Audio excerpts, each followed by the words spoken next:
Hello, good morning, everybody. Welcome to today's webinar on top shortcuts that only the pros know.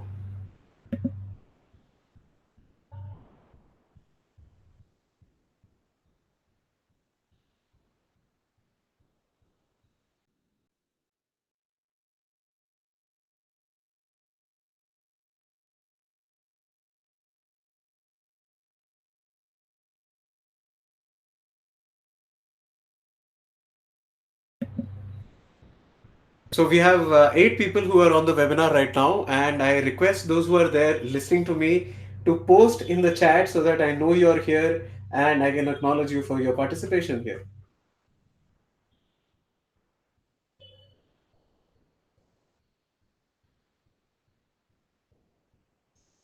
Please let me know in the chat. Okay, so hi, Shri Shastri, hi, Rahul K.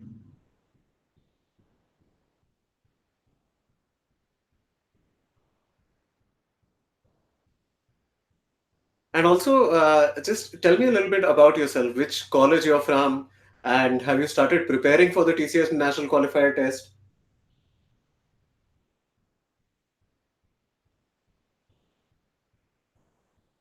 And welcome, Shabana. Welcome, Kola Nikhil.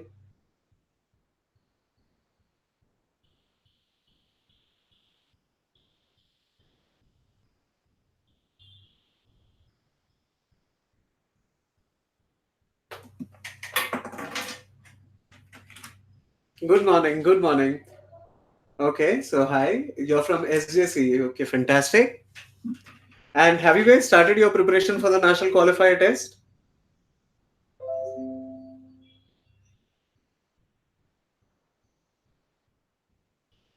So just let me know in the chat, like, yes, you have started, no, you have started. Okay, so hi, Sri Shasti, you're from KCT Coimbatore. Okay, fantastic.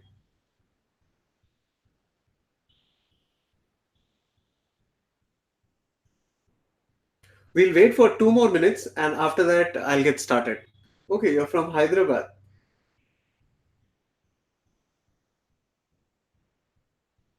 Okay, so Muthumani, in English, typically they will have something called a close test. Now, close test is like a fill in the blanks question in which instead of giving you a sentence, they will give you one paragraph. And inside that paragraph, there will be one blank in which you will have four multiple choice questions and you have to select the appropriate word.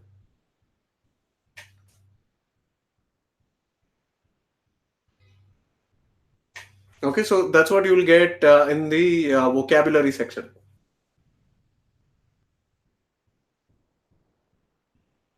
So we'll wait for 1 more minute and after that we'll get started.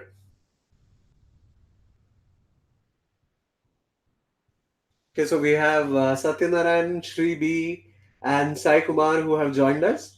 And those who are there in this webinar, please let me know in the chat.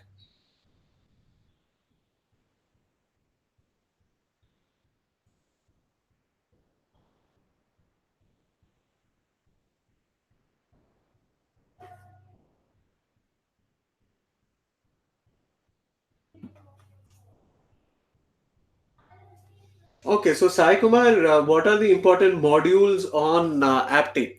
So the important modules that you need to focus on is if you are writing it down somewhere, I would like all of you to in fact have some notebook or some paper, few pages of paper and a pen with you because I'll just let you know what are the important modules that you should prepare from the TCS perspective. Yeah, so focus modules. So I'll just take you through them. So first thing is that you got to go through number properties.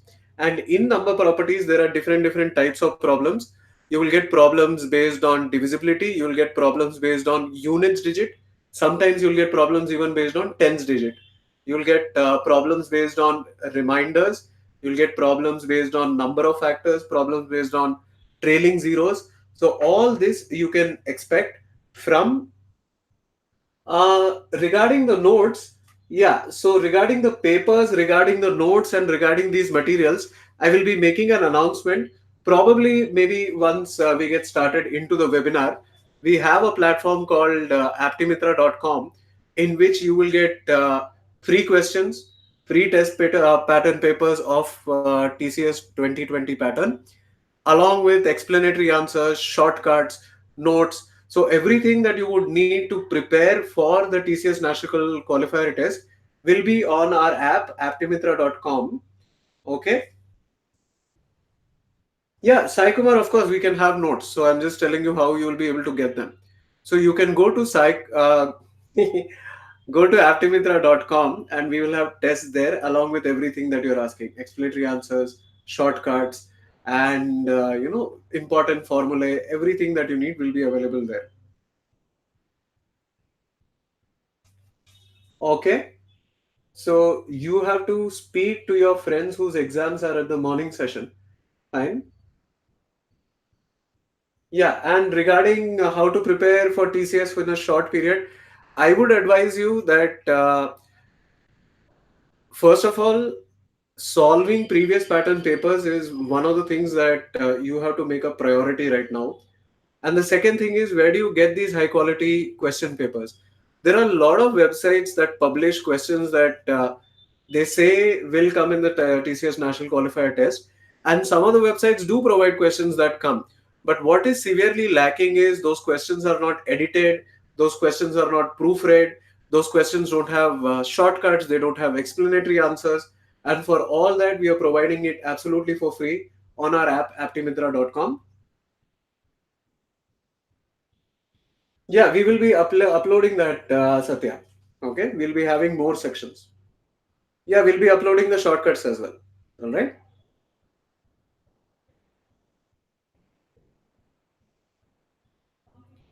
All right. So let me give you a brief introduction about myself. My name is Amrit Sudhakaran, and I have been in this training and development field for the past 8 years. Before that, I worked in the construction sector in Larsen and Toubro ECC for 2 years. And so overall, I've been in this field, work experience of about 10 years. And my experience with competitive exams is I have written exams like CAT, I have written exams like GMAT, I have written a lot of competitive exams, and I've performed well in all of those. So today's all right. So why you can't make a group to share the material? Now we were thinking of groups to share the material. However, what we plan to do is we will share our social media links with you regarding Ethnus at Instagram and Ethnus at Facebook, and you can get all our materials, whatever we publish, whatever we print from there. Because when we tried to create WhatsApp groups or groups in which people could join, there was a limit of only 250 per WhatsApp group. That's why we decided to keep our social media available, through which we will communicate all these materials. Yeah, that's what I just said. Like WhatsApp group has a limit of 250 people, and we don't want to limit us to 250. We want to reach out to thousands. So that's why we are using our social media platforms. Okay. So please like and share. I mean, like us on Facebook and follow us on Instagram. You'll get all our updates there. So when I'll share the link, we will have updates on a daily basis. So keep watching the space every day.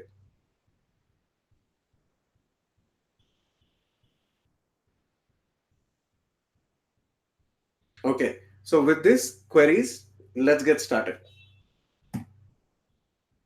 So everyone, take some time to answer this question. So you have about a minute to tell me what's the answer to this question.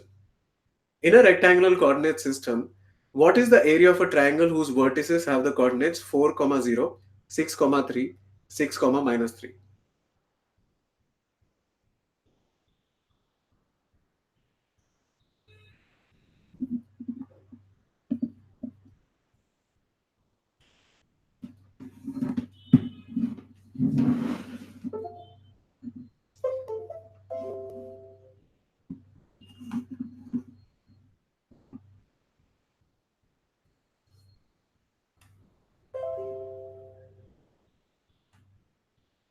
What is the area of a triangle who have the coordinates 4, 0, 6, 3, 6, minus 3?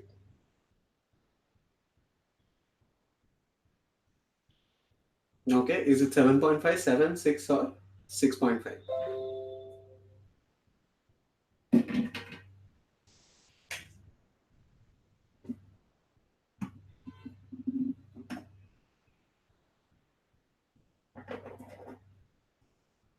So we have the x coordinate here and the y coordinate here.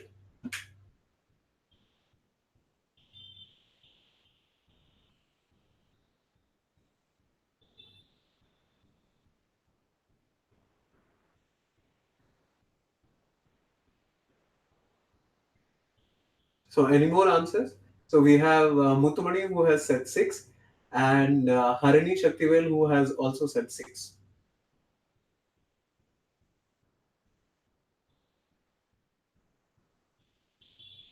Any more answers?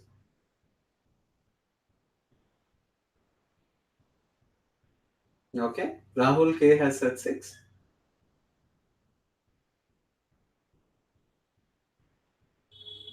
Fine. Let's look at what the answer is. And the correct answer is 6. So congratulations to Muthumani, Harini, Rahul and Mahendranath. Okay. Now let's look at the solution. So here the main thing that you got to notice is that we have a triangle and one of the vertices is 6 comma 3 and the other is 6 comma minus 3. Okay, so as soon as you see this 6, the important part is you got to realize that it will be on the same vertical line, and then you have this which represents the height of the triangle. So if I connect this, so this distance will be equal to, here we have 3 minus 3, so this will be 6, and the height of the triangle is 2. So the formula for area is half base into height. So half 6 into 2, answer is 6. Perfect, fantastic. Okay, now let's go to the next problem. Two people, Ranbir and Katrina, decide to meet at a beach between 1 p.m. and 2 p.m.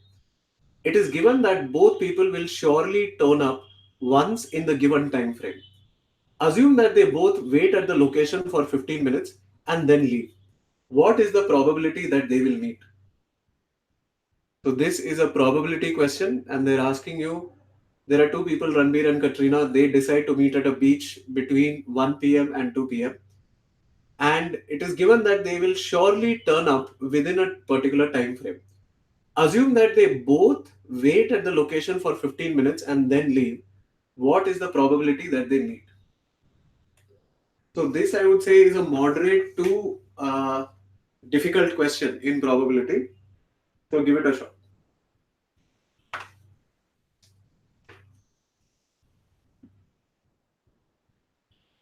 Decide to meet at the beach between 1 p.m. and 2 p.m. It is given that both people will surely turn up once in the given time frame. Assume that they both wait at the location for 15 minutes and then leave. What is the probability that they meet? Okay. So Muthwani says the probability is 0.25. Okay. Can you substantiate why it is 0.25? Did you just divide 15 minutes by 60 and get the answer as 0.25?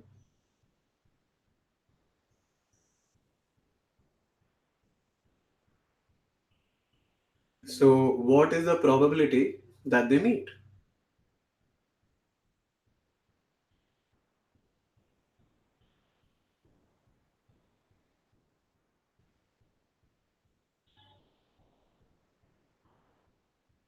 So for this question, just assume that one of them, like let's say Katrina, okay, arrives at the beach at sharp 1 p.m. Okay, now she will wait from 1 p.m. to 1:15 p.m. After that, she will leave. Now for Ranbir, there are 60 minutes, okay, 60 minutes in between, and out of those 60 minutes, 45 minutes are unfavorable, 15 minutes are favorable. So what is the probability that Ranbir will meet Katrina?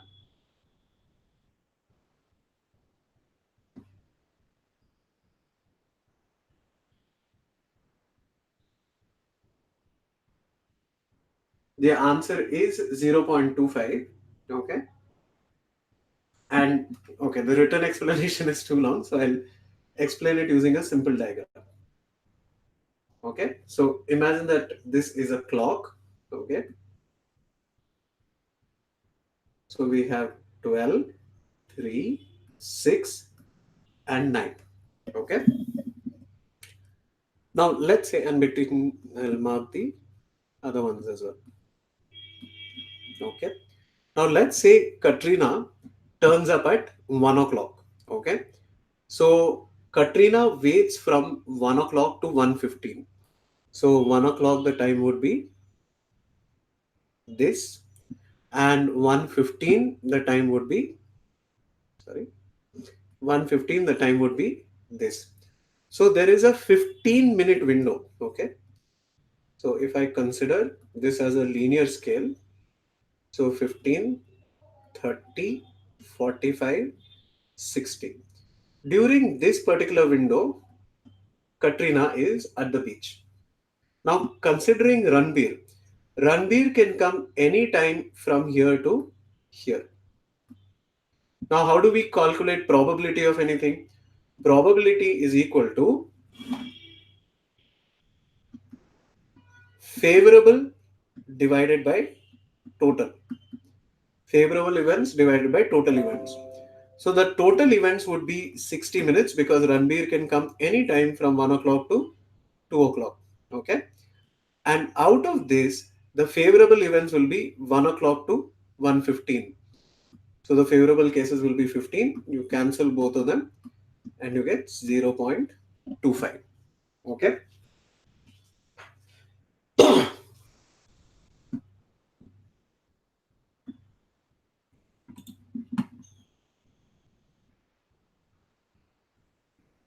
Now I have another question for all of you. If I have, like, let's say, a deck of cards, what is the probability that I get two cards of different color?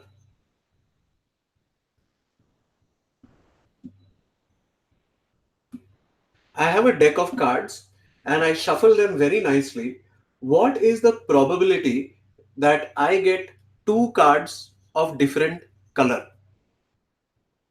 So imagine I shuffle a deck of cards really well, and I pull out two cards. What is the probability that these two cards are of different color?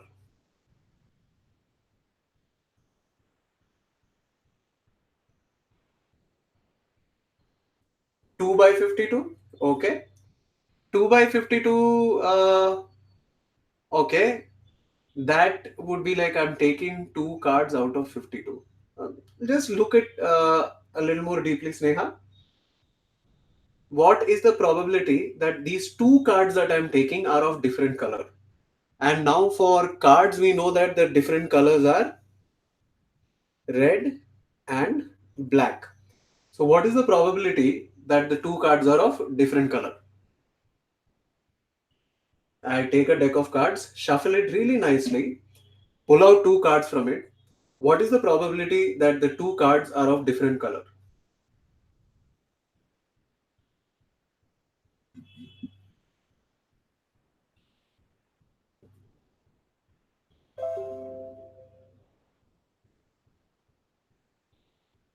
Any answers from the participants? What is the probability that the two cards are of different color?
Okay, all of you are missing one important point here, and the important point is that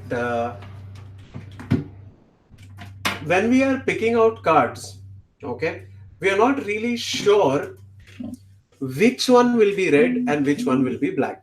So there are two cases.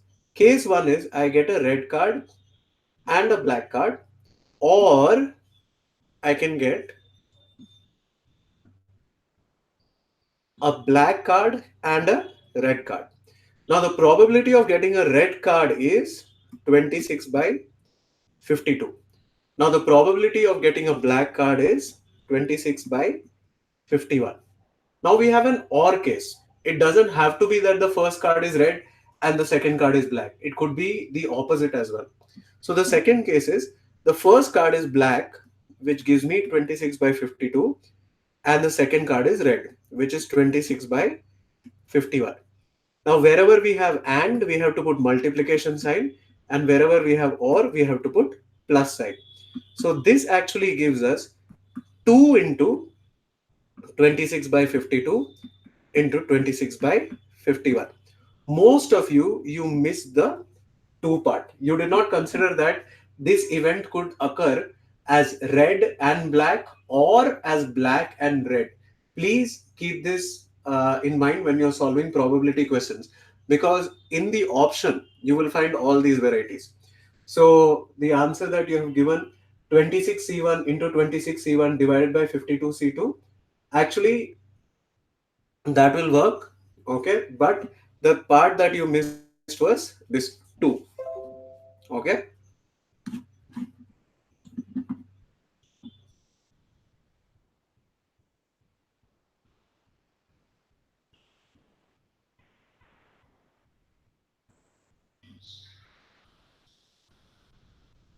From probability you can get another type of question. Okay, imagine that I have two boxes. Okay, let's say box 1, box 2. I have 5 red color balls and 5 green color balls. Okay, in what way should I distribute them into these boxes such that the probability of getting a green ball is maximized? Maximize maximize the probability of getting a green ball. Okay, so this has come in TCS pattern paper. I think last year it has come. The year before that has also it has come, which is maximizing probability. So how should I distribute it so that the probability of getting the green ball becomes maximum? And I can pick a ball from the first bag or I can pick it from the second box. So how do I distribute the two colored balls in such a way that no matter which bag I pick up from, the probability of getting a green ball is maximized? So how will you maximize the probability of getting a green ball? That's the question. Oops.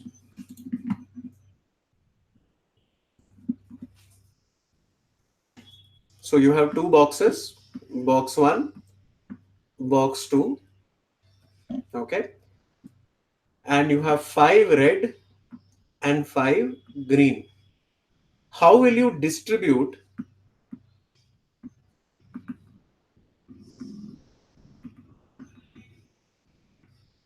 the balls such that the probability of drawing a green ball is maximized?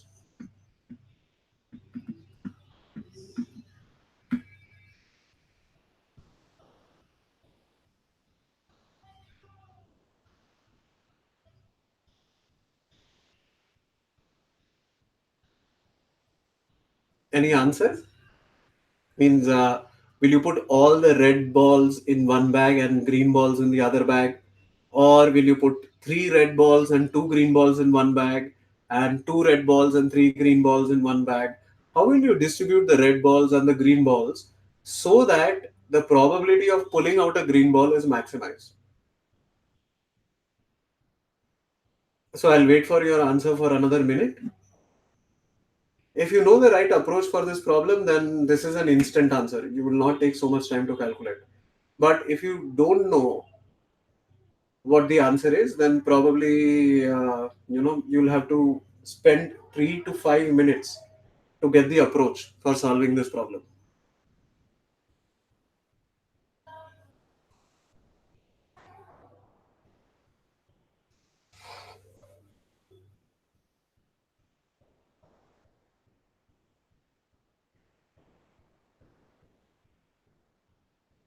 How will you distribute the balls such that the probability of drawing a green ball is maximum?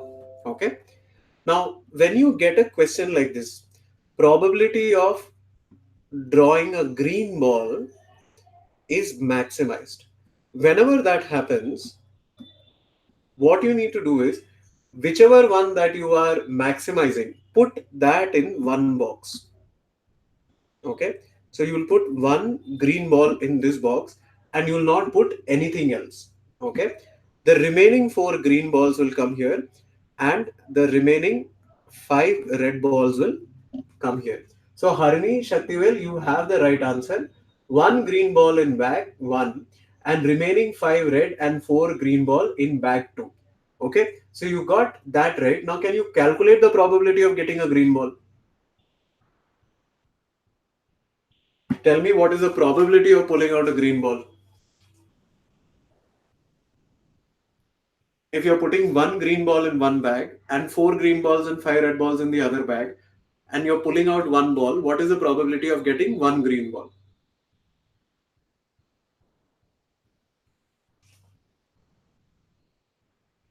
Calculate the probability and tell me.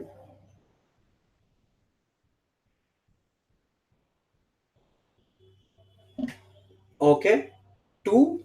All right. Probability will never be more than one. Okay. So probability is always a fraction, so it will never be more than one.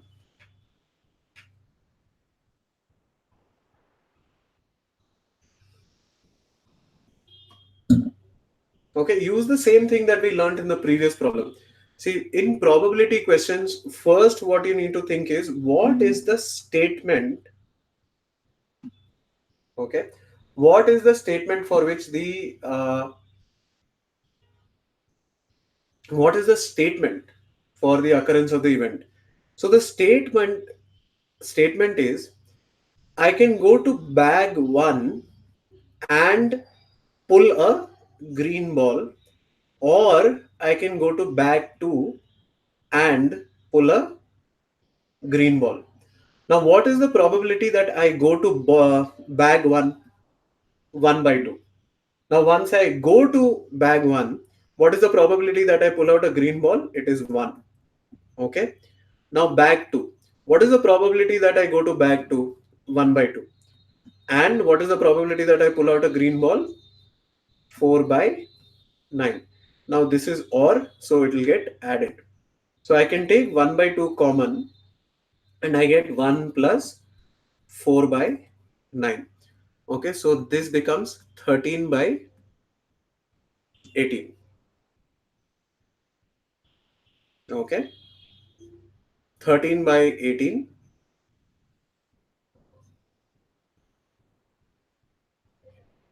Or another way of looking at it is 1/2 into 1 plus 4/9. Now you got to remember that 1/9 is equal to 0.111111111111111. Okay, too many ones. The slide skipped.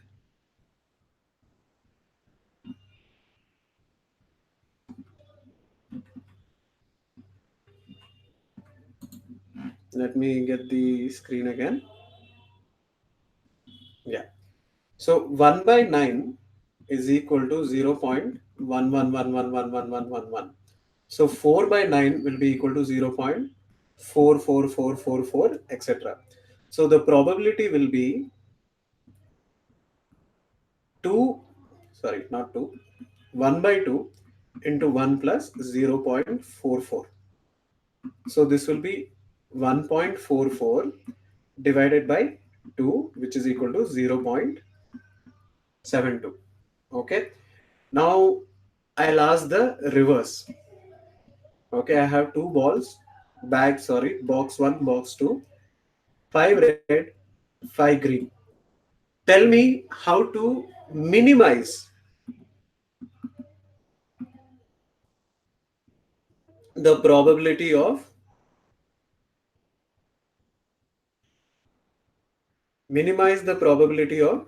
pulling out a green ball. Okay, so we looked at maximize. Now tell me how will you minimize?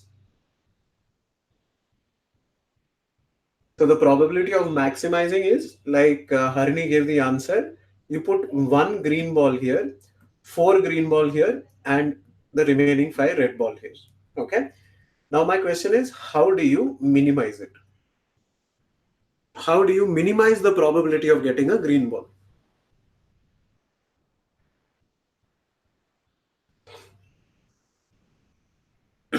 Okay. One red in bag one. Okay. How do you minimize the probability of getting a green ball?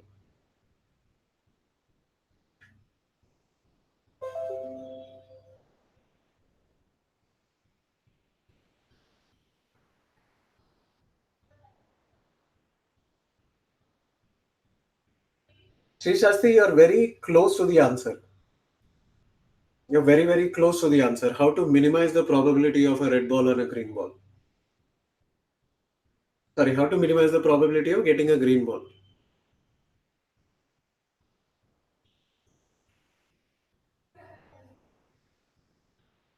Super. So fantastic, Shri. That's right. So if you want to minimize the probability of green ball, all you have to do is maximize the probability of red. So once you maximize the probability of red, then you're automatically minimizing the probability of green. And the minimum probability will be 1 minus 0.72, which will give you 0.28. Okay, fantastic.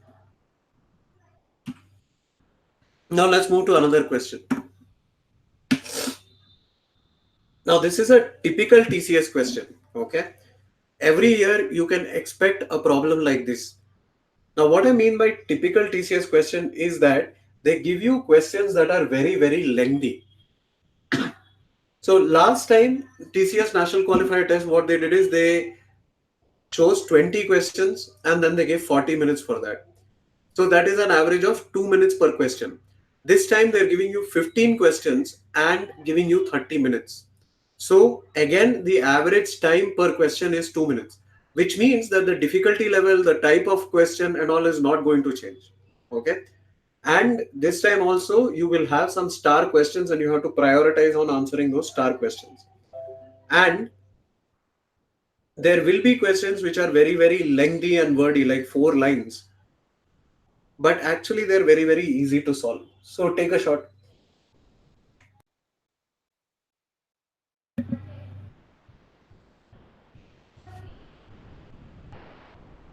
10 years ago, the average age of a group of 10 people was 33 years. After 4 years, a 40-year-old member of the group passed away. Again, after 3 years, another 40-year-old member of the group passed away. Then 3 years thereafter, a 30-year-old member of the group died. What is the average age of the group today?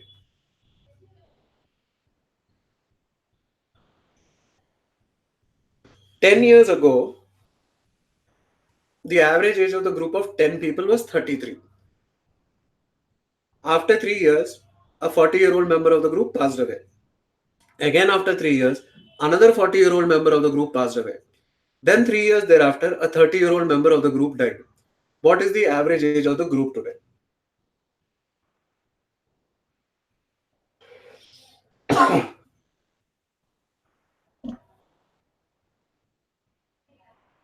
Work out the problem.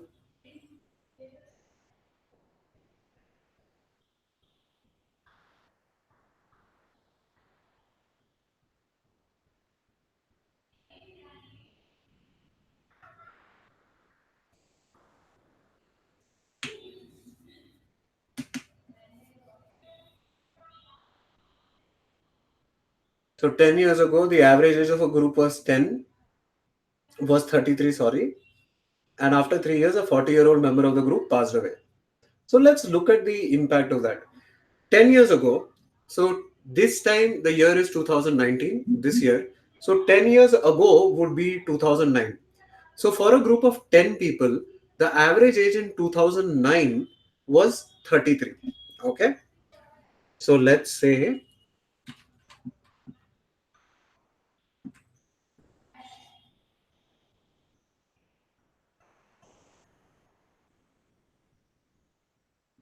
2009. Let's look at the number of people and let's look at the average. So in 2009, the number of people was 10 and the average age was 33. Okay.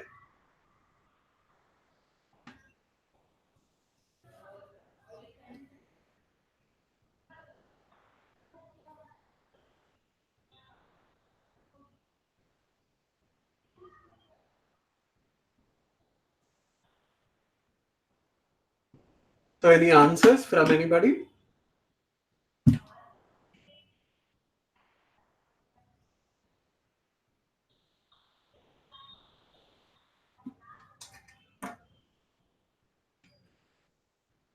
Then remember, this is a typical TCS question.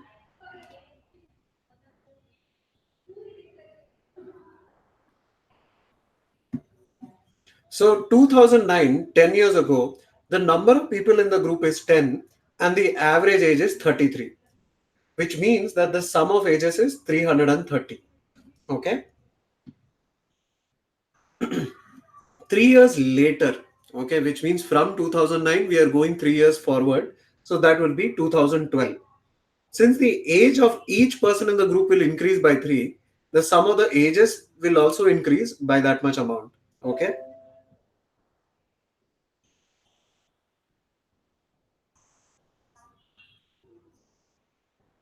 So in 2012, okay, the number of people is 10 and the average is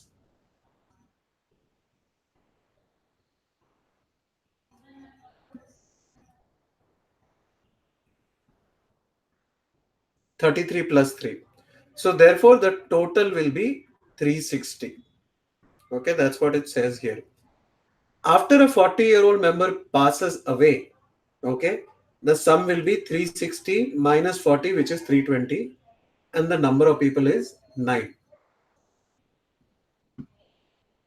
Now 3 years later, okay, 3 years later, there are 9 people in the group, and each person's age increases by 3. So the total addition to the sum will be to the earlier total will be 27. So the new total is 347. And after a 40-year-old member passes away, the number of people becomes 8 and the sum of ages becomes 307. Now, again 3 years later, now we have reached 2018. Each person's age increases by 3. So right now there are only 8 people in the group. So each person's age increasing by 3 into 8 will give me 24. That added to the previous year's total gives me 331. And a 30-year-old passes away at this point. So the number of people becomes 7 and the sum of the ages is 301. And in the present year, all the 7 people, their age increases by 1 year. So you add 7 to the total to give you 308. And the number of people present is 7. So the answer will be 44. If you work through this problem systematically, you will not have any difficulty answering this question. However, remember that in TCS, some of the questions will be long, like this one, and you have to look at it in terms of, information by information. How do you break it down? Let's move on to the next question. Please try this question. A man can load one box in 9 minutes. A truck can contain 8 boxes. If 16 men load for 1.5 hours, how many trucks will be loaded? A man can load one box in 9 minutes. A truck can hold 8 boxes. If 16 men load for 1.5 hours, how many trucks will be loaded? A man can load one box in 9 minutes. Again, this is an example of a question that is very, very shortly worded. So definitely if you see questions like this in TCS, prioritize on them, get them solved first before answering the paragraph based questions. A man can load one box in 9 minutes. A truck can contain 8 boxes. If 16 men load for 1.5 hours, how many trucks will be loaded?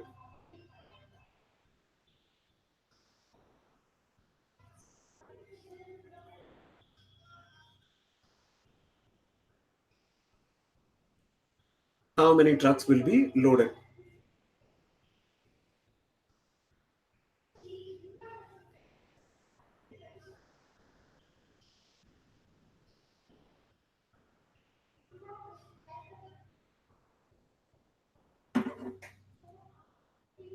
So here, let me look at what one man can do.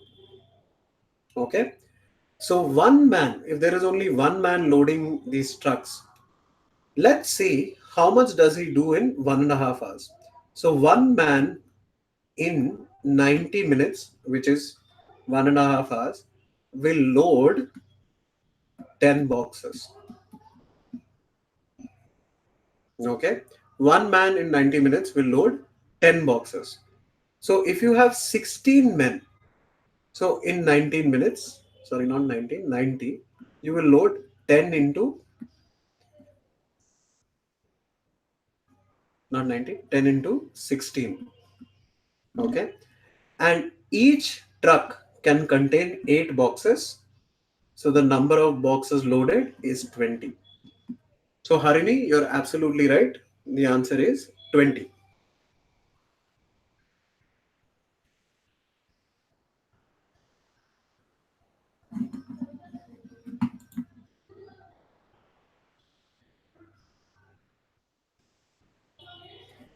Okay.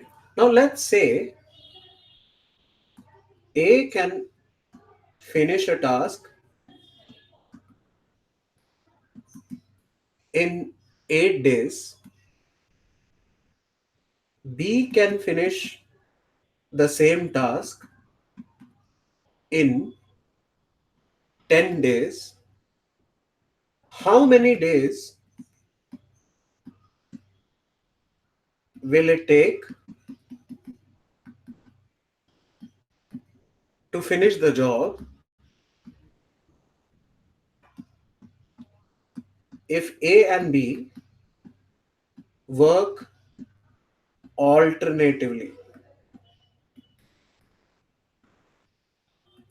Okay. And assume that first day starts with A.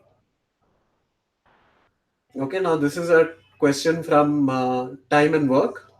So A can finish a task in 8 days, B can finish a task in 10 days. How many days will it take to finish the job if A and B work alternatively? Alternatively is one day A comes, next day B comes. Next day A comes, next day B comes. Next day A comes, next day B comes.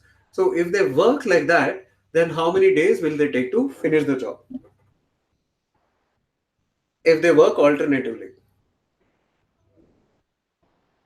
how much time will they take to finish the job?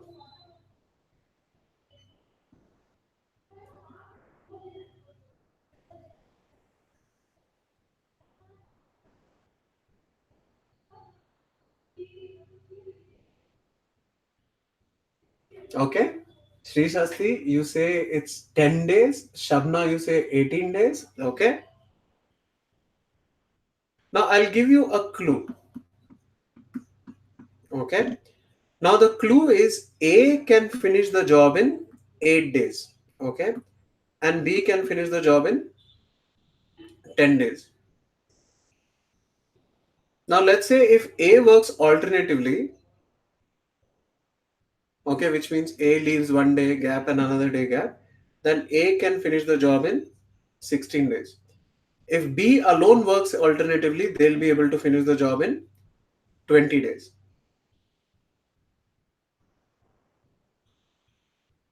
Now, if A is getting help from B, your answer should actually be less than 16. Okay.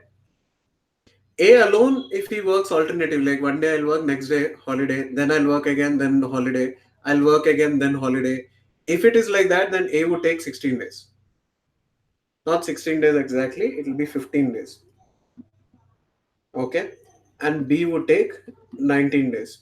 So your answer has to be less than 15 if B is also helping A. Okay. So let's look at a different way of solving these time and work problems. If you get any problem in time and work, what you do is you assume the type of work. So the type of work I'm assuming here is they are building roads. So they're constructing roads. Next is assume the quantity of work. So I'm assuming the quantity of work as,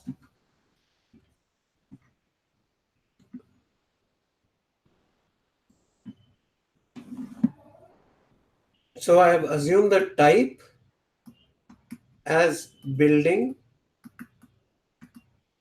road and the quantity as 40 kilometers. Okay. So A and B are building 40 kilometers of road. Now let me draw a table. The table has three rows: time, efficiency, and work. And I have two people, A and B.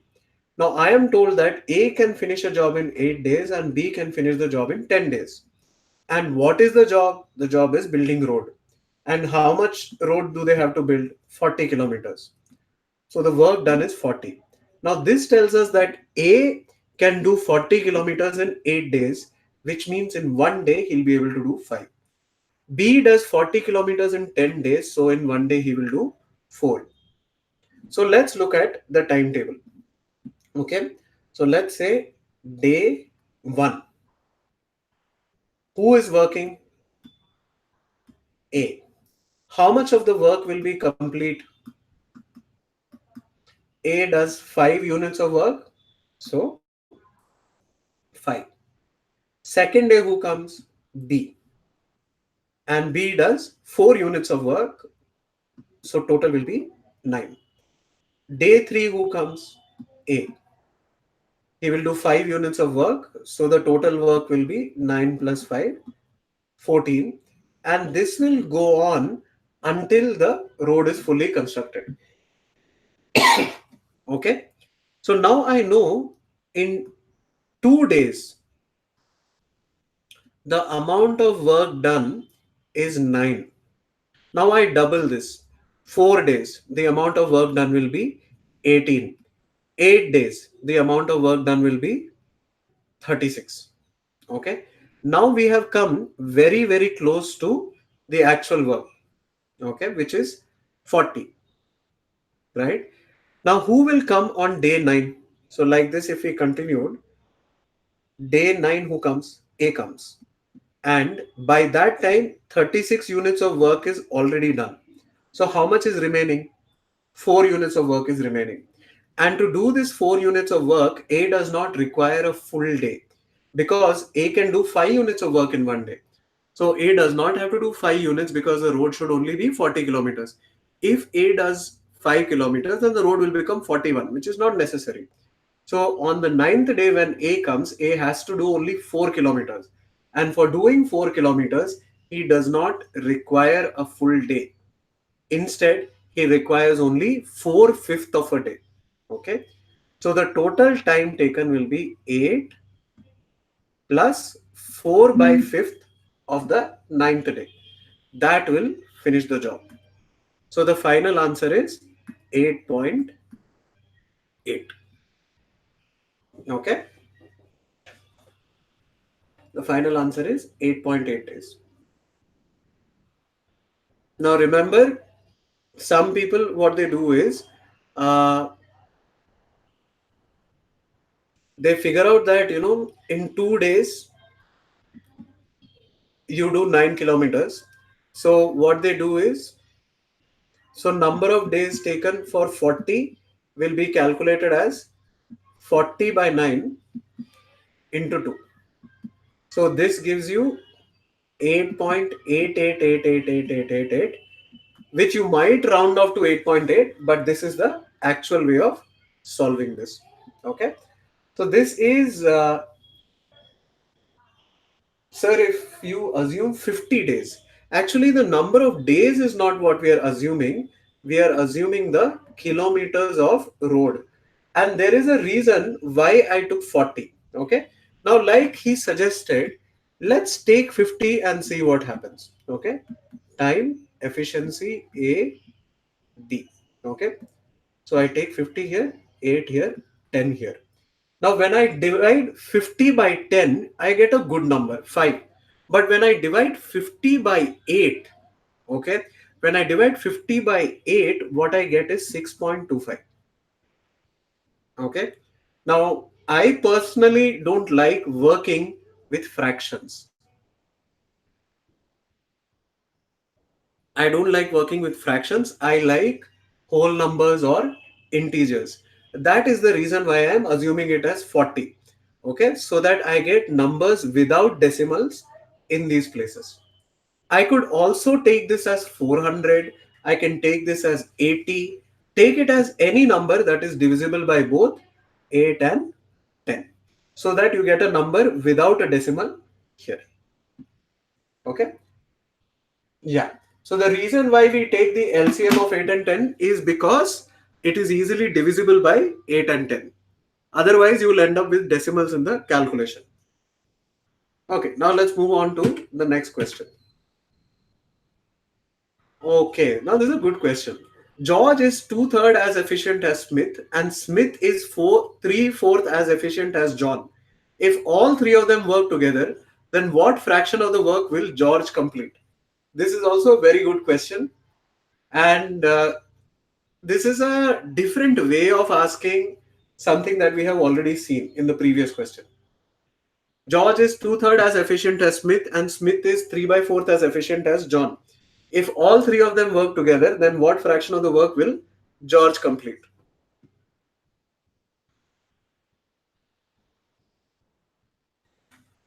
Okay, George is two-third as efficient as Smith, and Smith is three-fourth as efficient as John.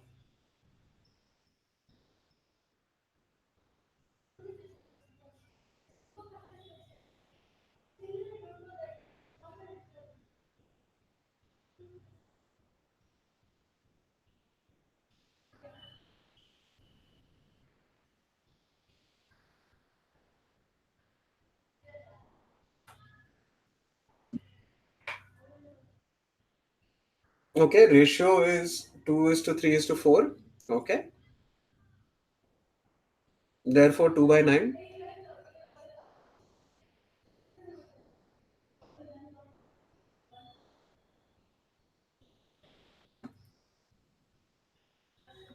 So George, Smith, John. George is two-third as efficient as Smith. Okay.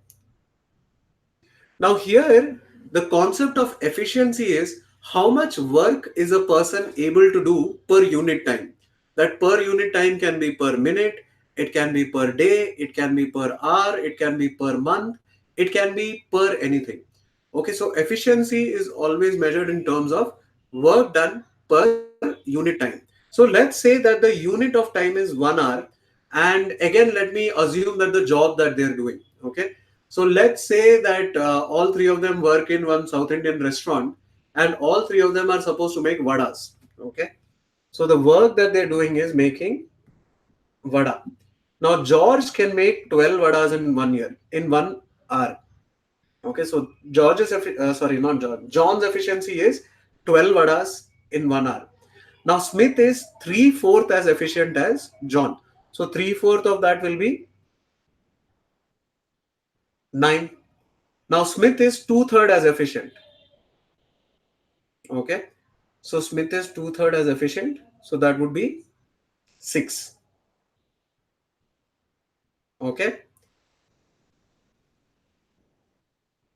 So if John makes 12 vadas per hour, Smith makes 9 vadas per hour, and George makes 6 vadas per hour. Now, if I add up all of that, okay, In 1 hour, the total work will be 27 vadas. Okay. And out of this 27 vadas, how many vadas has George made? 6 by 27, which will come down to 2 by 9. Okay. Okay. Now, the question is, why did I assume John as 12? Now, there's a very simple reason why I assumed John as 12. It is because 4 is coming in the denominator and 3 is coming in the denominator. So, I have to take 3/4 of a number and then I have to take 2/3 of that number. So, 4 is coming in the denominator, 3 is coming in the denominator. And why I'm taking it as 12? It's because 12 is the LCM of 3 and 4. Okay. Yeah, we can just assume that now instead of assuming it as x, so what happens is in the end you're taking a ratio here. Okay. So when you take a ratio here, you will get 6x by 27x. So anyway, that x will get cancelled. That is why you can assume that x as anything you want. You can assume it as 12, you can assume it as 11, you can assume it as 15, you can assume it as 123. But I'm assuming it as 12 because I have 3 and 4 in the denominator. Okay. Now let's move on to the next question. Right. So I just need to make an announcement like we'll have more TCS specific shortcuts on this channel.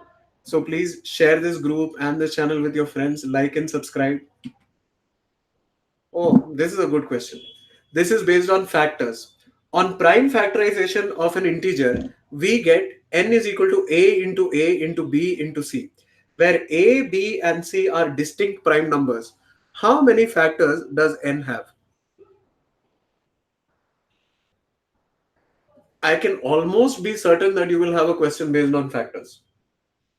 Not factors, number of factors.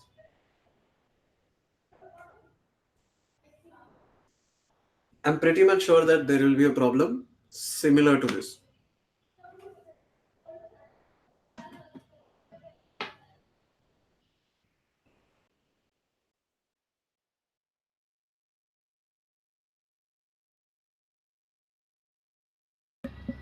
Okay, Chetan. So you said, is it 12?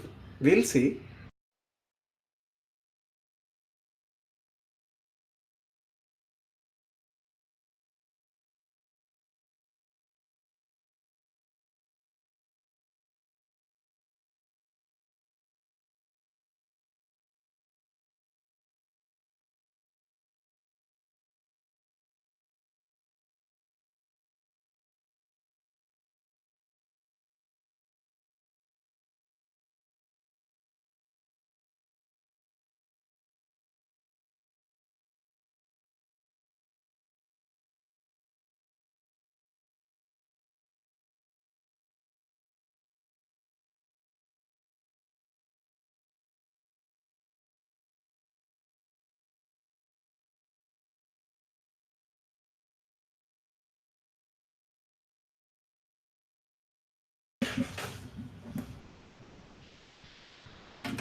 So are you familiar with this factor-based problems?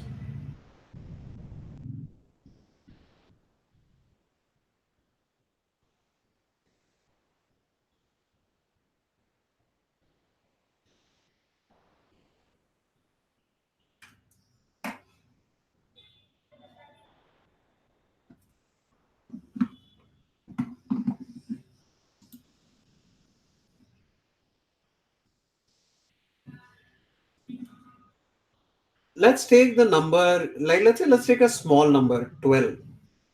Okay. Now how many factors does 12 have? Factors of 12 are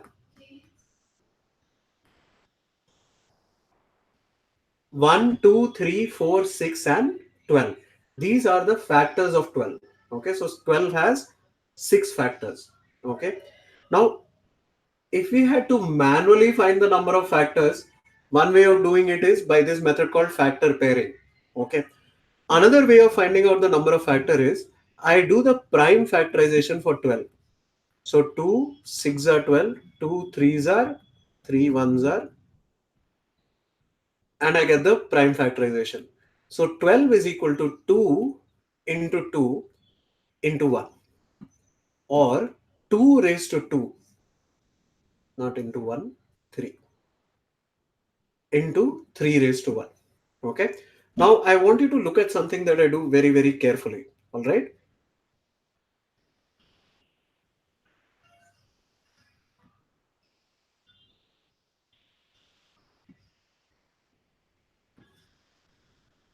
This is a formula for finding the sum of factors. So if you get a question called like find the sum of the factors of 12, then this is what you need to do. Okay. That is, first you take the factor 2. Okay. And you need to keep doing this in this pattern till you reach this exponent. Okay. So 2 raised to 0, 2 raised to 1, 2 raised to 2. Same thing you do for 3 also. 3 raised to 0, 3 raised to 1. Now if I expand this, I get 2 raised to 0 into 3 raised to 0 plus 2 raised to 0 into 3 raised to 1 plus 2 raised to 1, 3 raised to 0, 2 raised to 2, 3 raised to 0, 2 raised to 2, 3 raised to 0 plus 2 raised to 2, 3 raised to 1. 2 raised to 0, 3 raised to 0.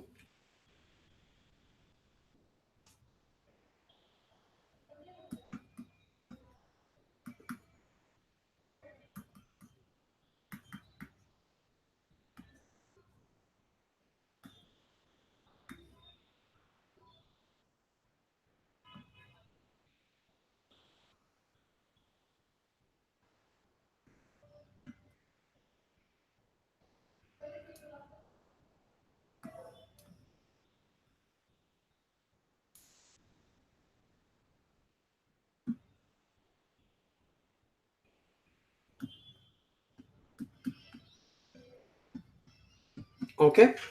So if I do this expansion, what I get is 1,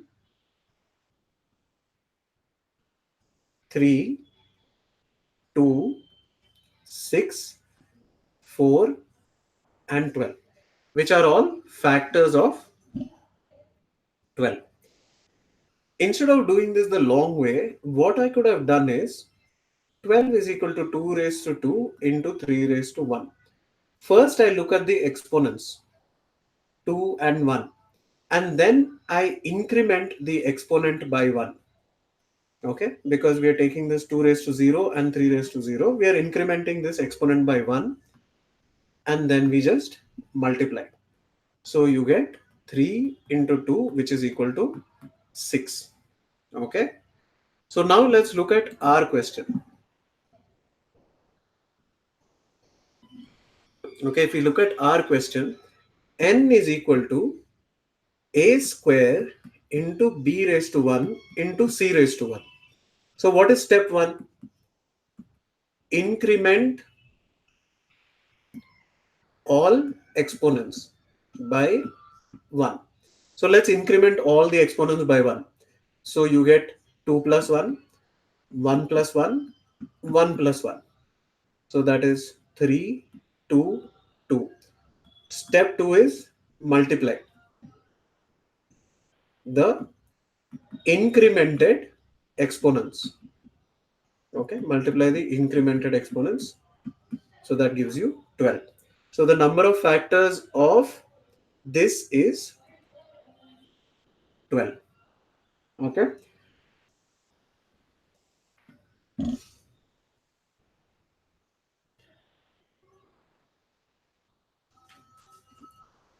Now let me modify this question slightly.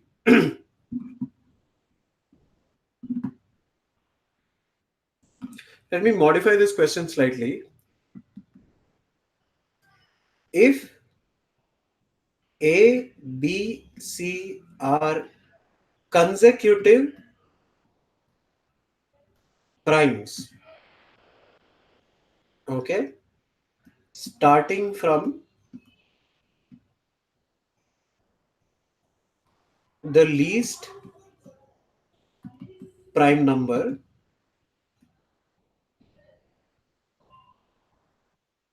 then how many even factors does n have? Okay.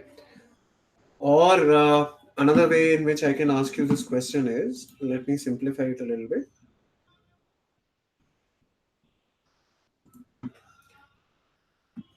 If n is equal to 36, how many even factors does n have? If n is 36, how many even factors does n have?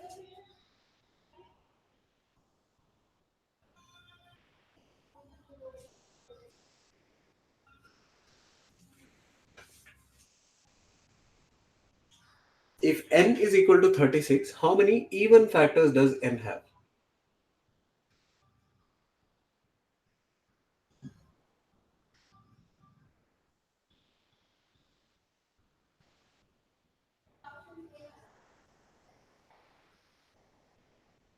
If n is equal to 36, how many even factors does n have?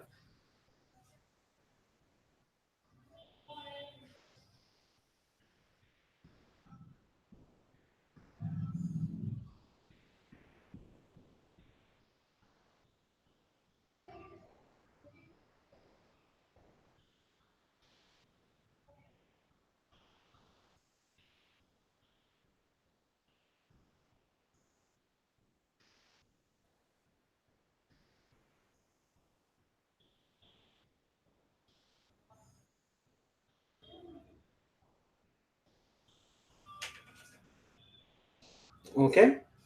If n is equal to 36, then n is nothing but 2 raised to 2 into 3 raised to 2. So factors, total factors is equal to 2 plus 1 into 2 plus 1. Okay. Which is equal to 9. Now in that we have to see which are the even factors. Okay. So if you want to find out which are the even factors, all you got to do is disregard this. Okay. So just disregard the 2. Okay, whatever is the exponent of 2, you disregard it and carry out the same procedure. Now if I disregard the exponent of 2, the only exponent that is left is the exponent of 3. That would be 2. I just increment that by 1. Sorry, this is not for, I'll explain it in another way. So this is 2 raised to 0 plus 2 raised to 1 plus 2 raised to 2. Okay. 3 raised to 0, 3 raised to 1 plus 3 raised to 2. Okay. Now if I look at this, if I want an even number, if I want the number to be even, then I have to multiply the numbers that are here with an even number. Okay. So if these numbers are being multiplied by 2 raised to 2, I'll get an even number. If these numbers are being multiplied by 2 raised to 1, I'll get an even number. If it is multiplied with 2 raised to 0, I will not get an even number. So that is why the number of even factors will be 2 raised to 1 plus 2 raised to 2 into 3 raised to 0, 3 raised to 1, 3 raised to 2. Okay. So that will give me 6 factors. Okay. So answer will be 6 factors. Now let's move on to the next problem.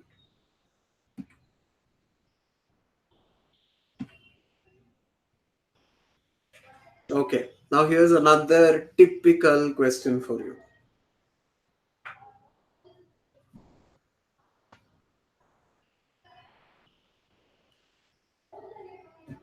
Oops.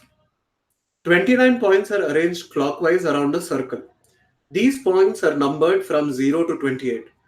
Okay, and I can almost predict that there will be some question that is very, very similar to this. Okay, mostly what happens is people who are not well prepared, they will see this question, they'll say that, oh, such a big question has come, and then they'll immediately skip it. But those who have prepared well, they know that this kind of question is likely to come, and they will definitely be able to tackle this. 29 points are arranged clockwise around a circle. These points are numbered from 0 to 28. A bug moves clockwise around the circle according to the following rule. If it is at point I on the circle, it moves clockwise in 1 second by 1 plus r places, where r is the remainder when I is divided by 11. Thus, if it is at position 5, it moves clockwise by 1 second by 1 plus 5. Why 1 plus 5? So 1 plus r, where r is the remainder of the position divided by 11. So position divided by 11 is 5. Okay. Position 5 divided by 11 is 5. So it moves by 1 plus 5, which is 6 places. So now it is at point 11. Okay. Similarly, if it is at point 28, so 28 would be 1 plus remainder of 28 by 11. So remainder of 28 by 11 is 6. So 1 plus 6, 7 places. So from 28, it will move to 7 places forward. That is 0, 1, 2, 3, 4, 5, and 6 in 1 second. So if it starts at point 23, at what point will it be after 2012 seconds? It's a long question. Just take some time to read through the question once, and then I'll show you how to tackle this. Okay. Now, please remember this kind of question, expect it in TCS because they're giving you full 2 minutes to solve. And this problem, if you have seen it before, if you know what to expect, you will be able to solve it in 2 minutes.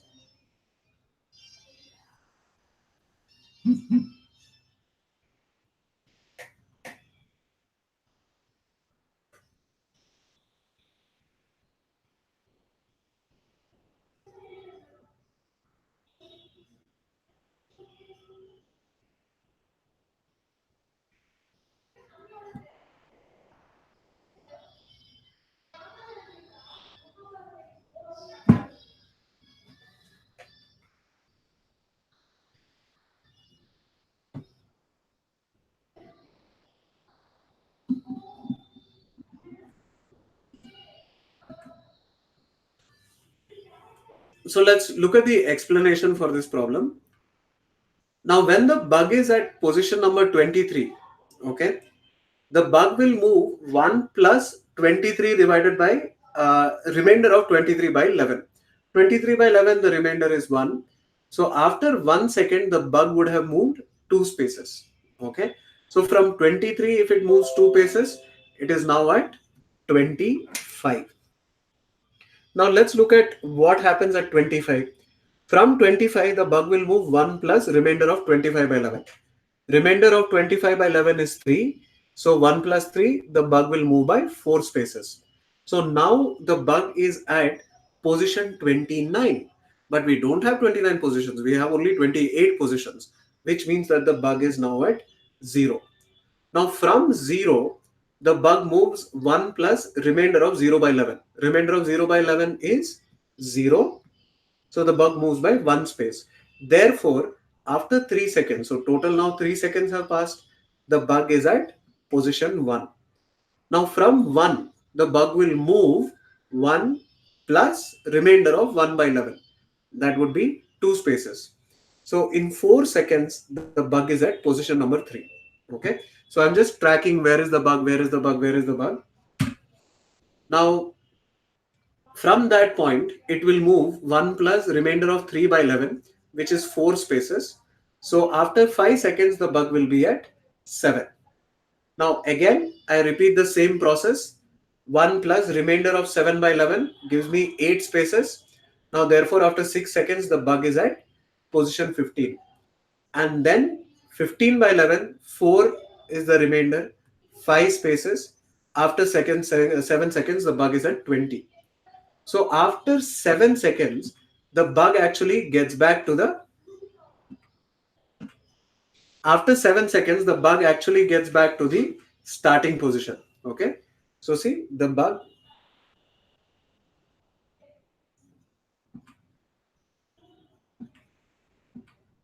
Okay, just one sec.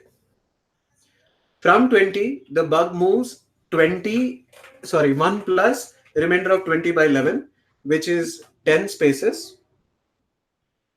Okay. And 10 spaces from 20 would be 29, which is again position number 0. Okay. So this is the same position where the bug was. So just disregard this part. Okay.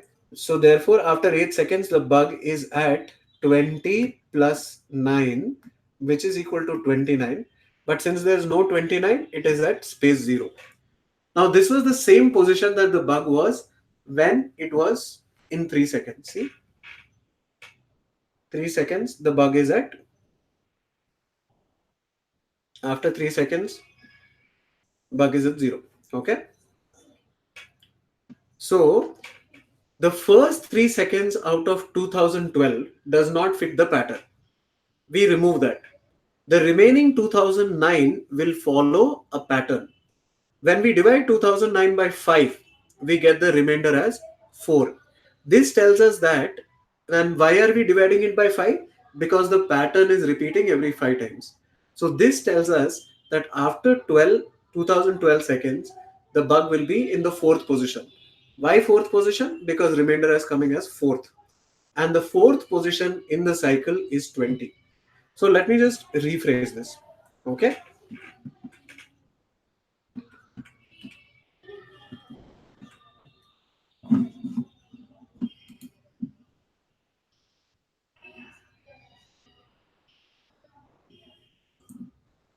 Okay. Let's take a look. So position, time. So initially the bug started at position 23. Okay. So let's say how many moves will it make? Now this is 0 seconds. So how many moves will it make from position 23? 1 plus remainder of 23 by 11. Remainder of 23 by 11 is 1 plus 1, which is equal to 2. So from 23, it will make 2 moves. So in 1 second, the bug will be at 25. Now from 25, how many moves will it make? 1 plus remainder of 25 by 11. So 1 plus remainder of 25 by 11 will give me 1 plus 3, which is 4 moves. So from this, it makes 4 moves. Okay. So let's say now it is at position number 29. However, the position markings are only from 0 to 28. So position number 29 is actually position 0. Okay. So 1, 2, 3. Now in the third second, let's see what happens. In the third second, 1 plus remainder of 0 by 11. So that will be 1 itself. So the position will be 1, 4 seconds. 1 plus remainder of 1 by 11. Okay. This gives me 2. So now it is at position number 3. Okay. And this pattern continues. So this pattern is here all the way. Okay. So the bug moves to 3. So after 3,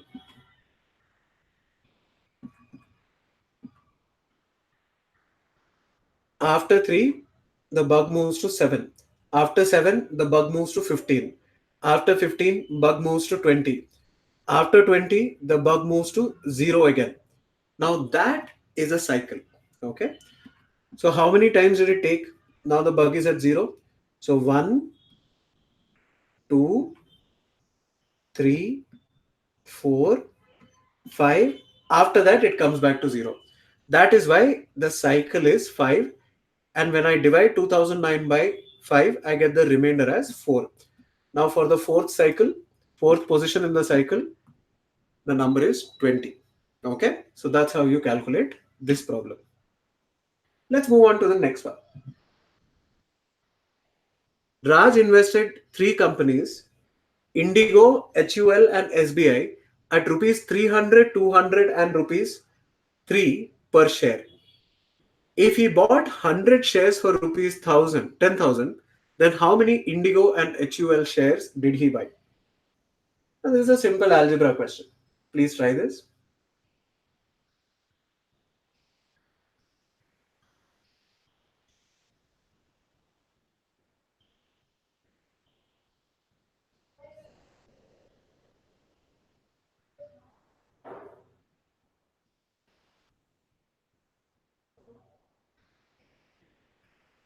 Raj invested in three companies: Indigo, HUL, SBI at rupees 300, rupees 200, and rupees 5 per share.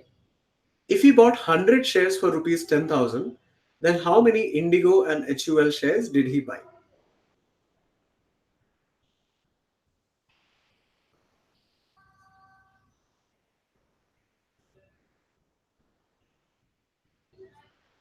So here we just know that they bought 100 shares, but we are not sure this 100 is for what all.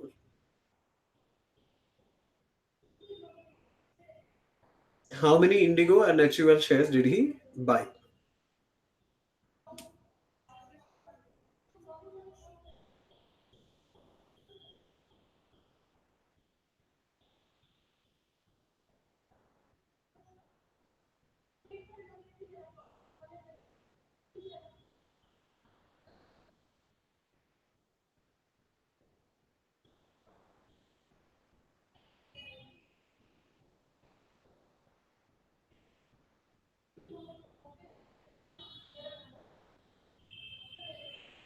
How many shares did he buy?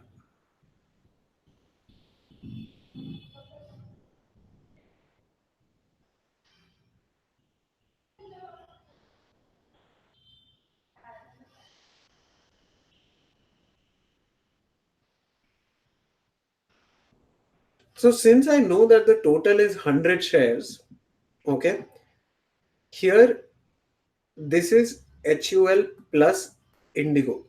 So HUL plus Indigo here is giving me 60 plus 17, 77. So the balance will be from SBI. So balance of how much? 100 minus 77, which is 23. Okay. In this case, the SBI shares will be 15 plus 25, 40. SBI shares is 60. Here, the SBI shares would be again 60. Here, the SBI shares is 60. See if you can use this to guess what the answer is.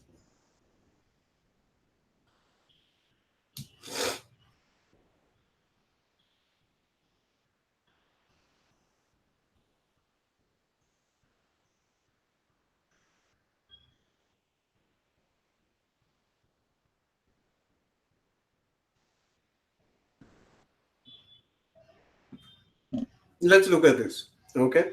So let the number of Indigo, HUL, and SBI shares that he bought be I, H, and S. So from the information in the question, I know 300 into I plus 200 into H plus 5 into S should give me 10,000. Or I get the simplified form of the equation: 60I plus 40H plus S is equal to 2000. Uh, So, Vishwa, yes, this will be available. Okay. So, as soon as this live stream ends, so we will end it around between 12:45 and 1. So, as soon as this live stream ends, it will be available for all of you to see. So, the recorded session will be on our YouTube channel. Okay. Right. Now, coming back, 60I plus 40H plus S is equal to 2000. I just divided throughout by 5. And I know that I have bought a total of 100 shares. So I plus H plus S is equal to 100.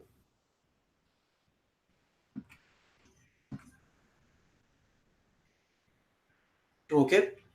Now I just subtract these two equations, and what I get is, so I had 300I plus 200H plus 5S is equal to 10,000. So I divided throughout to get 60I plus 40H plus S is equal to 2000. And I know I plus h plus s is equal to 100. I subtract these two equations, I get 59i plus 39h is equal to 1900. Or if I put all the variables in one side and constants on the other side, I get I is equal to 1900 minus 39h by 59. Okay. Now what I'll do is I'll substitute the various values of h from the question to check if I'm getting a corresponding value of I. So that is what I have done here. If h is equal to 25, okay, then I will be equal to 2925 by 59, which is not 15. So if I look at option 1, okay, this 15 and 25 will not work out. Now if I put h is equal to 17, okay, then I get 23 as I, again not works out. Now if h is equal to 23, then I get I is equal to 17. That is why the right answer is, how many Indigo and HUL shares did he buy? So the number of HUL shares is 23, number of Indigo shares is 17. So the right answer is 17 by 23. Okay, now let's move on to the ninth problem. If n is an integer and n is greater than 2, at most how many integers among n plus 2, n plus 3, and n plus 4, and n plus 5, and n plus 6, and n plus 7 are prime numbers? If n is an integer greater than 2, at most how many integers among n plus 2, n plus 3, n plus 4, n plus 5, n plus 6, and n plus 7 are prime numbers?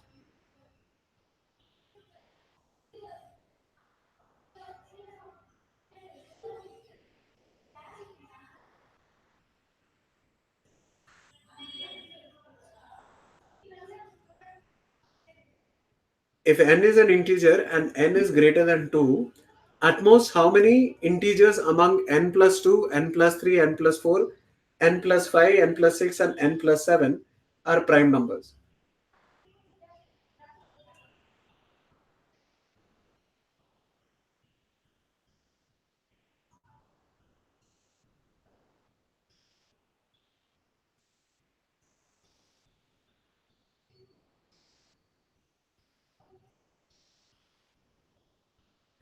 So at most they're asking you maximum. Maximum how many of these integers will be prime numbers?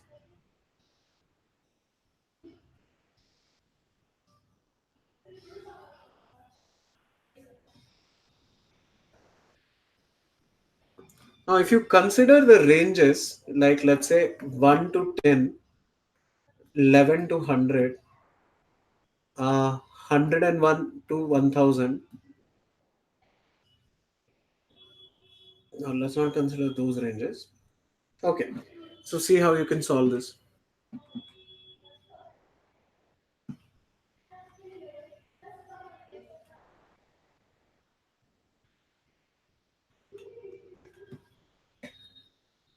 2 is the only even prime. Okay, 2 is the only even prime number. All right. Since n is greater than 2 and n is a prime number,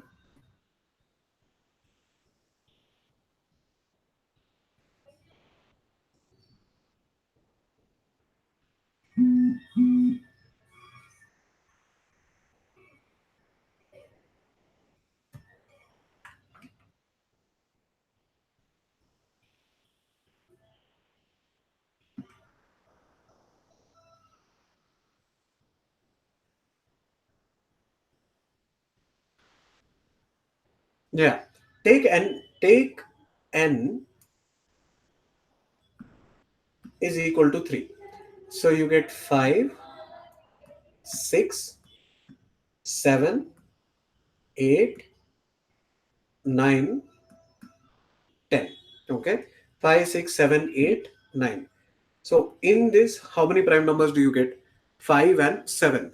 Now instead of 3, okay, let's take it as n is equal to 4, because they've just said that n is an integer. So if I take n is equal to 4, then I get 6, 7, 8, 9, 10, 11. So in that again I got two prime numbers. Okay. Now let's say n is equal to 5. So if I take n is equal to 5, then I get 7, 8, 9, 10, 11, 12. So again, the number of prime numbers is 11. Now if I go to 8, then I get 8, 9. If I take n is equal to 6, then I get 8, 9, 10, 11, 12, 13. Okay. So again, 11 and 13 are prime numbers too. So no matter what the situation, you will not get a number that is more than 2. So, Hariharan, yes, this video is available for later use. It will be on our channel on Aptivitra. Okay. So, please share this with your friends so that this will help them in their preparation as well. All these questions that I have discussed with you so far have appeared in TCS within the last 2 years. Okay. So, those who have been here from the beginning, this will definitely help this in your preparation. Now, try this one. A box has 3 white chips, 7 blue chips, 6 green chips. If two chips are drawn from the box one after the other, then what is the probability that one is blue and the other is white? What is the probability that one is blue and the other is white?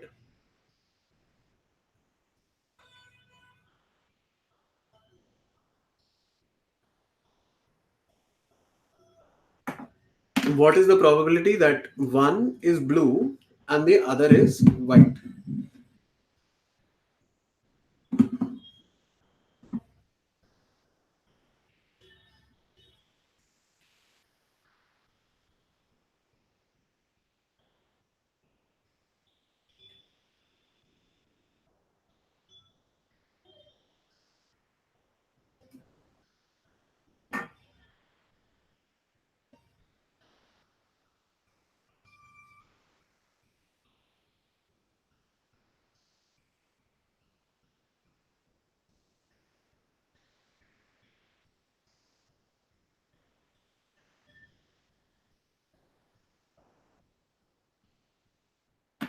What is the probability that one is blue and the other is white?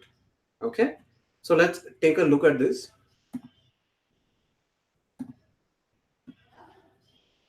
So I can either draw one blue chip and then a white chip, or I can draw one white chip and then a blue chip.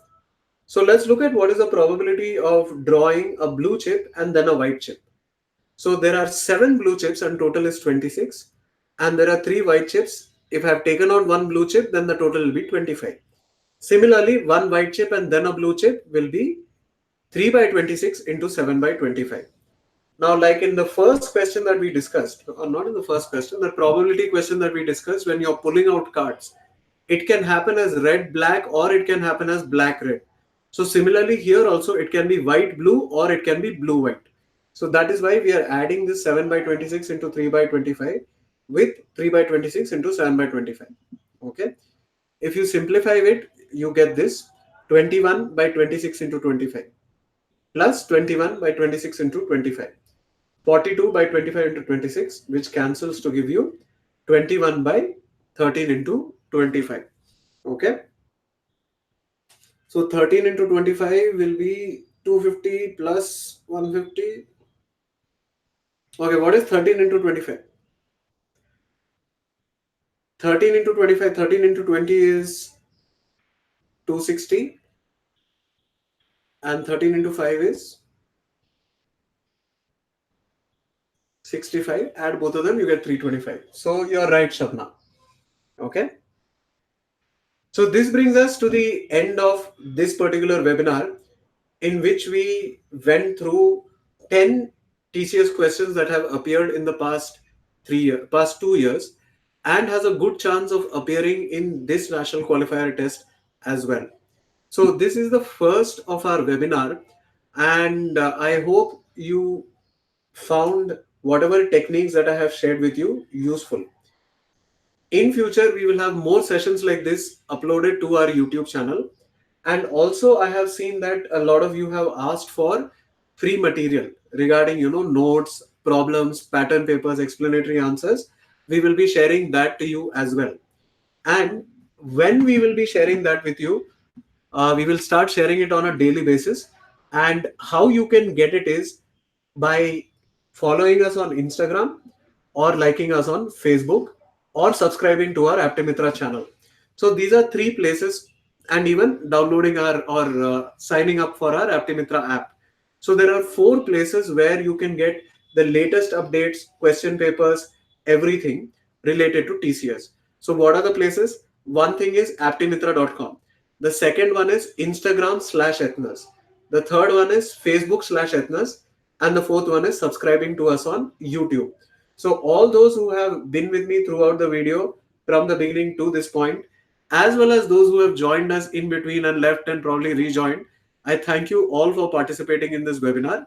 And this video will be available for all of you after this webinar is over. So please share this with your friends on WhatsApp and encourage them to subscribe to our channel and our social media pages.